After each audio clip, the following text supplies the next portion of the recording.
Hello, నమస్తే అండి. నేను మీ లక్ష్మీ చౌదరిని. వెల్కమ్ టు మిస్టరీ మధురములు Telugu audio stories. Hridayadatri part 99తో మీ ముందుకు వచ్చేసాను. కథలోకి వెళ్లే ముందు వీడియోకి లైక్స్, హైప్స్ ఇవ్వడం మర్చిపోకండి యార్.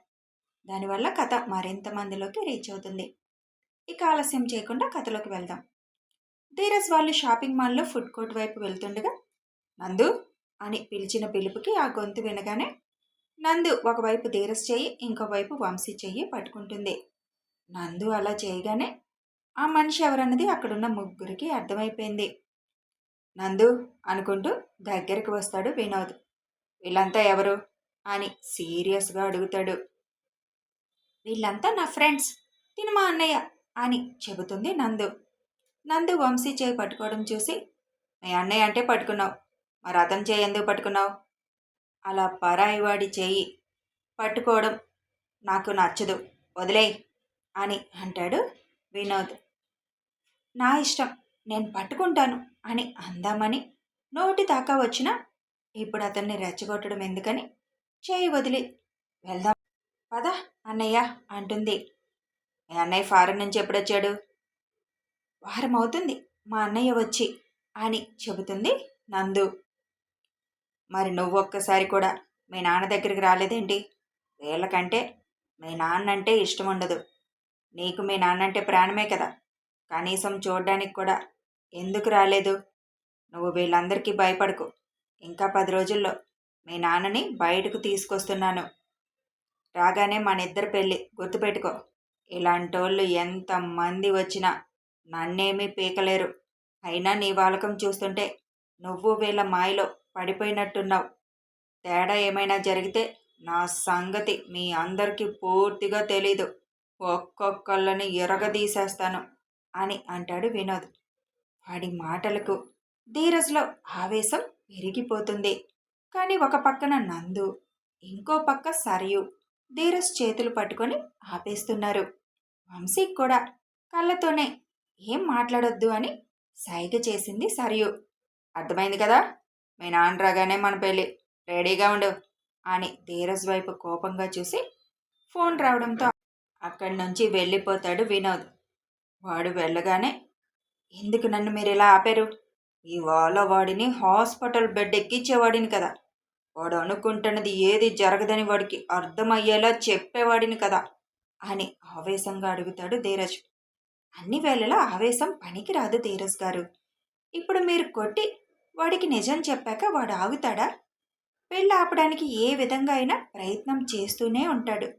ముఖ్యంగా వంశీ అన్నయ్యకి ప్రమాదం తలపెడతాడు.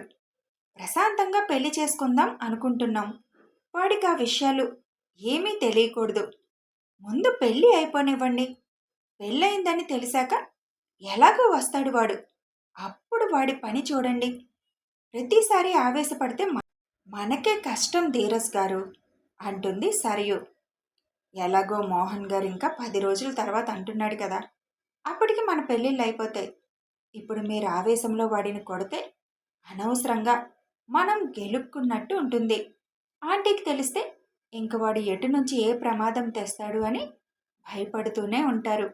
అందుకే ఆపేశాను ధీరజ్ గారు అని అంటుంది సరియు. అవునన్నయ్య, వదిన్ చెప్పింది కరెక్ట్. వాడిని ఆ భ్రమలోనే ఉండనివ్వు. ఇప్పుడు నా పెళ్ళి వంశీ గారితో అని తెలిస్తే డెఫినెట్గా వాడు వంశీ గారిని టార్గెట్ చేస్తాడు. ముందు నుంచి మనం ఎదిరించగలం, కానీ వాడు వెన్నుపోటు పొడిచే రకం.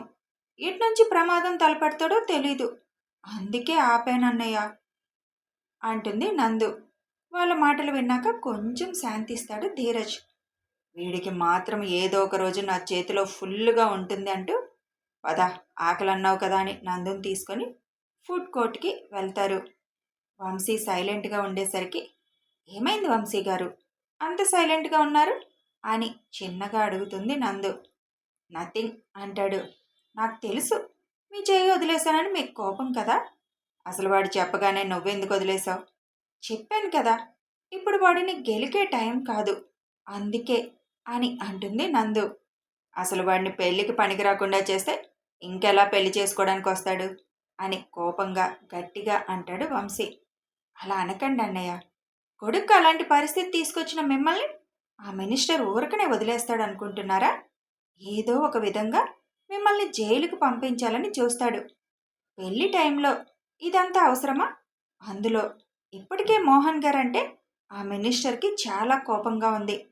ఇప్పుడు ఆయన కొడుకే ధీరజ్ గారని తెలిస్తే అస్సలు వదలడు. మీకు ఇంకా ఇక్కడ పాలిటిక్స్ పూర్తిగా తెలియలేదు. వీడు ఇలా తయారయ్యాడంటే ఆ మినిస్టర్ పెంపకమే కదా. పదవిలో ఉన్నాడు. ఏ విధంగా అయినా మిమ్మల్ని ఇబ్బంది పెడతాడు. ఇదంతా ఆంటీకి తెలిస్తే చాలా డిస్టర్బ్ అయిపోతారు. 10 రోజులు ఆగండి. మీ పెళ్ళైపోగానే మీ ఇష్టం. వాడి ఇంటికి వెళ్ళైనా కొట్టండి. మేమేమీ అనం. అప్పటిదాకా మీ ఆవేశాన్ని కొద్దిగా అణుచుకోండి. సర్లే, ఇంక ఈ టాపిక్ ఇక్కడితో వదిలేయండి. అమ్మతో కూడా ఏమనుకున్నందు అని వాళ్ళకి కావాల్సిన ఫుడ్ తెచ్చుకొని తినేసి ఇంటికి స్టార్ట్ అవుతారు. రూమ్లో వర్క్ చేసుకుంటున్న దేవు దగ్గరికి వచ్చి, దేవు గారు 9 అయిపోయింది. డిన్నర్ చేయరా? ఆ ల్యాప్టాప్తో కూర్చుంటే మీకు అసలు తిండి నిద్ర కూడా అవసరం లేదు అని అంటుంది భూవి. ఒక 10 మినిట్స్ ఈ వర్క్ అయిపోతే ఈ రోజుకి ల్యాప్టాప్ క్లోజ్ చేసేస్తాను అని అంటాడు దేవ్. సరే, తొందరగా రండి అని కిందకి వెళ్ళబోతుంటే చేయి పట్టి లాగి తన పక్కన కూర్చోబెట్టుకొని, ఇద్దరం వెళ్దాం, అలా కూర్చో అంటాడు. కింద అందరూ ఎదురు చూస్తున్నారు కదా. మిమ్మల్ని పిలవడానికి వచ్చినా నేను ఎక్కడే ఉంటే కిందకి వెళ్ళగానే అమ్మమ్మ చేతులు ఆడుతారు. దేవు చిన్నగా నవ్వుకుంటూ, ఏమంటుంది ఏంటి జాను అని అడుగుతాడు. ఏదో ఒక చిలిపి ప్రశ్నలు అడుగుతానే ఉంటుంది. వర్క్ అయిపోవడంతో ల్యాప్టాప్ క్లోజ్ చేసి, సరే పద వెళ్దాం. వాళ్ళు ఈ టైం వరకు ఎందుకుంటున్నారు? వాళ్ళని 8 కల్లా తినేయమని చెప్పాను కదా. చెప్తే నా మాట అసలు వింటున్నారా? మీరే చెప్పుకోండి అని కిందకి రాగానే అన్నీ తీసుకురావడానికి కిచెన్లోకి వెళ్తుంది భువి. మీరు కూడా ఏందో నాని ఇంతసేపు వెయిట్ చేస్తున్నారు, తినేసేయొచ్చు కదా అంటాడు దేవ్. రోజు అలాగే తింటున్నాం కదా, ఈరోజు నీతో తినాలనుంది అందుకే అని అంటారు రఘు గారు. ఉమ గురించి తెలిసిన దగ్గర నుంచి రఘు గారు జానకి గారికి ఆనందం మామూలుగా లేదు. ఒక మనిషి కష్టంలో ఉన్నారంటే సంతోషంగా ఉన్నది వీళ్ళు మాత్రమే. దానికి కారణం వాళ్ళు ఎన్నాళ్ళు అనుభవించిన క్షోభకి. దానికి కారణమైన వాళ్ళు ఇప్పుడు కర్మఫలం అనుభవిస్తున్నారు అని వాళ్ళు ఆనందపడడంలో తప్పులేదు. ఎందుకంటే ఆనాడు నరకాసురుడు చనిపోతే ఎలా జనాలు పండగ చేసుకున్నారో ఈరోజు ఉమ పరిస్థితి తెలియగానే వాళ్ళకు కూడా అంతే ఆనందంగా ఉంది. ఎందుకంటే ఆ పెయిన్ అనుభవించింది వాళ్ళు. అందుకోసమే వాళ్ళకి ఇప్పుడు ఆ వార్త వినగానే మనసు తృప్తిగా అనిపించింది. నాన్న దేవ్, నేనొక్కసారి ఆ ఉమ్మని చూడాలి అని అడుగుతారు జాను. ఎందుకు నానమ్మా ఇంకిప్పుడు? మధ్యాహ్నం దాత్రి అలాగే అడిగింది. ఇప్పుడు మీరు అడుగుతున్నారు, అవసరమా? అసలు ఆ మనిషి మొహం చూడడం కూడా వేస్ట్. నాకైతే అసలు ఇష్టం లేదు. మీరు వెళ్ళాలనుకుంటే దాత్రికి చెప్పాను. ఈ వీక్లో హాస్పిటల్కి షిఫ్ట్ చేస్తున్నారు అన్నారు. అప్పుడు వెళ్ళండి, జైలుకు మాత్రం వెళ్ళొద్దు అని తినడం అయిపోవడంతో హ్యాండ్ వాష్ చేసుకోవడానికి వెళ్ళిపోతాడు. మీరెందుకమ్మమ్మ తనను చూసి మళ్ళీ డిస్టర్బ్ అవుతారు అని అంటుంది భువి. నేనే వెళ్ళాలి. కడుపు కోత మిగిల్చింది నాకే కదా. నా బిడ్డ ఊపిరి తీసింది తనే కదా. ఇప్పుడు తనున్న పరిస్థితుల్లో తనకి ఎదురుపడాలి. తను చేసిన తప్పులేంటో నన్ను చూడగానే దానికి గుర్తు రావాలి. కాళ్ళు పట్టుకున్నా కనికరించలేదు అది. ఇప్పుడు మరి నేను ఆ రోజు అది ఎంత పొగరుగా ప్రవర్తించిందో దానికి గుర్తు చేయాలి కదా. ఒక్కొక్కరి మనసులో ఎంత ఆవేదన ఉందో వాళ్ళ మాటల్లోనే తెలుస్తుంది. మామూలుగా అయితే ఉమా ఉన్న పరిస్థితుల్లో ఇంకెవరైనా ఉంటే అయ్యో పాపం అనుకునేవాళ్ళు, చేతనైన సాయం కూడా చేసేవాళ్ళు. కానీ ఉమా విషయంలో ఇంకా నరకం అనుభవించాలి అని మాత్రమే అనుకుంటున్నారు వాళ్ళు.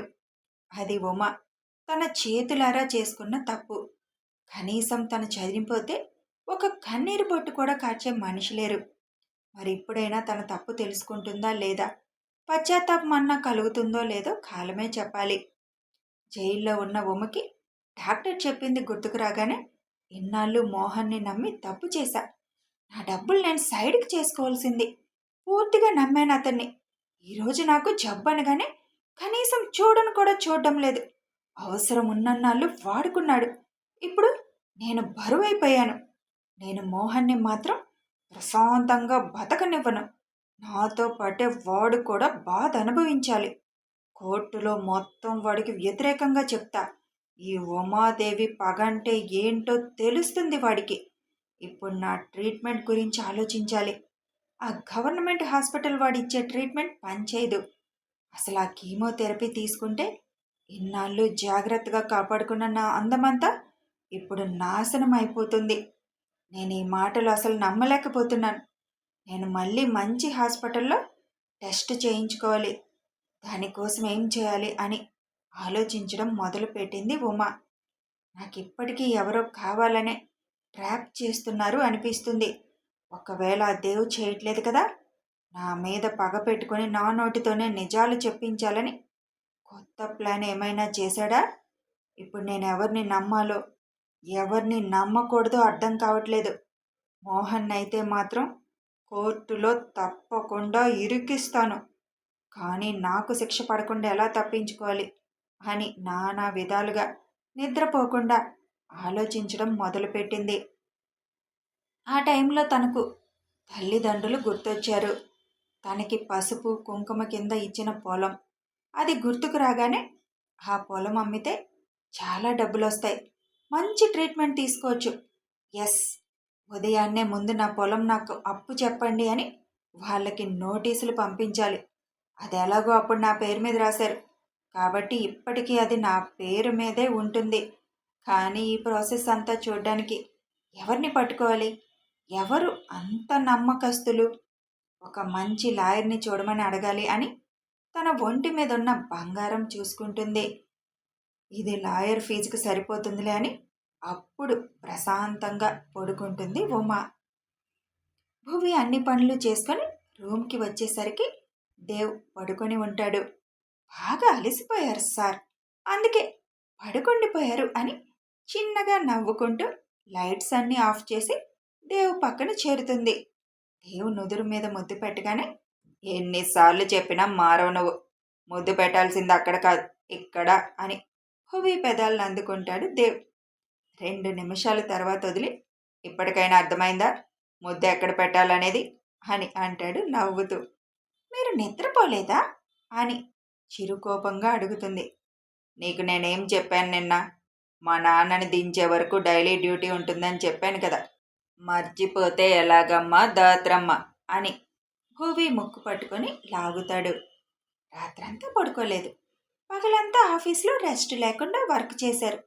మళ్ళీ ఇప్పుడు నైట్ అవుట్ చేద్దామనుకుంటున్నారా?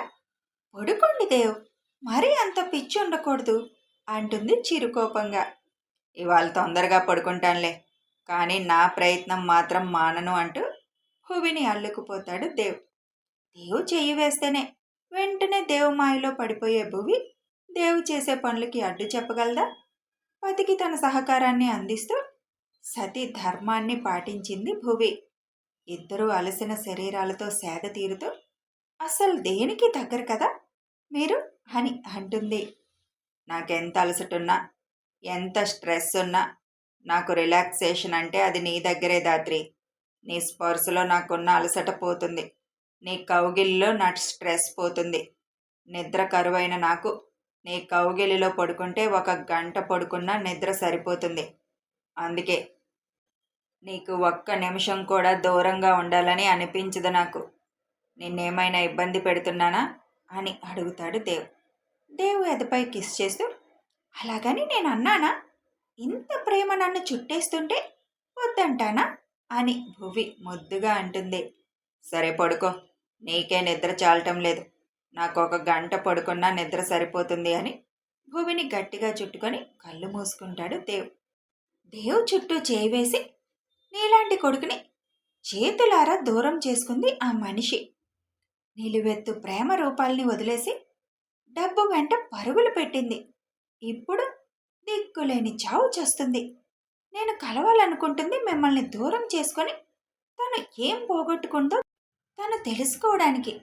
నాకు తెలిసినంత వరకు ఆ మనిషికి సెంటిమెంట్స్ అనేవి లేవు కాబట్టి తను ఇలాంటివి ఆలోచించదు. అప్పుడు తనలో పాపం చేశానని ఆలోచన కూడా రాదు. తను ఎంత పాపం చేసిందో తనకు తెలియాలి. తెలుసుకొని తను పోగొట్టుకున్నదంతా తన కళ్ళ ముందు తిరగాలి. తను చేసిన తప్పులకి తను ఇప్పుడు శిక్ష అనుభవిస్తున్నానని తనకి తెలియాలి. అలా తెలియాలంటే ఆవిడేం పోగొట్టుకుందో తెలియాలి కదా ఆవిడకి. అందుకే నేను వెళ్తున్నాను. ఇదే లాస్ట్ టైం ఆవిడని కలవడం. తర్వాత ఆవిడెవరో కూడా మనకి అవసరం లేదు. నువ్వు ఎన్ని రాత్రులు నరకం అనుభవించావు నిద్రలేక. నీ పసి వయసులో ఎన్ని రాత్రులు ఏడ్చావు. మరి ఆవిడ అలా ఏడవద్దా? జబ్బొచ్చింది, దేవుడు శిక్ష వేశాడని నువ్వనుకుంటున్నావు. నిజమే, జబ్బొచ్చింది, శిక్ష పడింది. కానీ తన తప్పు చేసిందని తెలుసుకోకుండా చచ్చిపోతే ఎలా? తను కనీసం కొన్ని రోజులైనా ఏడవద్దు. నేను చేయాలనుకుంటుంది తప్పు కాదు భగవంతుడా. ఈ ఇంట్లో వాళ్ళందరూ ఎంత పెయిన్ అనుభవించారో నీకు కూడా తెలుసు. మరి అలాంటి ఆవిడ కొద్దిగా కూడా నొప్పి పడకుండా పోతే ఎలా? ఆవిడ పాపాన ఆవిడ పోతుందనుకోవడానికి ఆవిడ చేసింది చిన్న పాపం కాదు. అందుకే నేను కోరుకున్నట్టే జరగాలి. అలా ఆలోచిస్తూనే నిద్రపోతుంది భువి. కథ కొనసాగుతుంది. మరి భువి ఆలోచన కూడా కరెక్టే కదా. ఉమా నిజంగా తన తప్పు తెలుసుకుంటుందా? వినోద్ ధీరజ్ వాళ్ళ పెళ్లి సవ్యంగా జరగనిస్తాడా? తెలియాలి అంటే ఫాలో అయిపోండి. వీడియో నచ్చితే లైక్ చేయండి, షేర్ చేయండి, కామెంట్స్ రూపంలో మీ అభిప్రాయం తెలియజేయండి. Thanks for watching.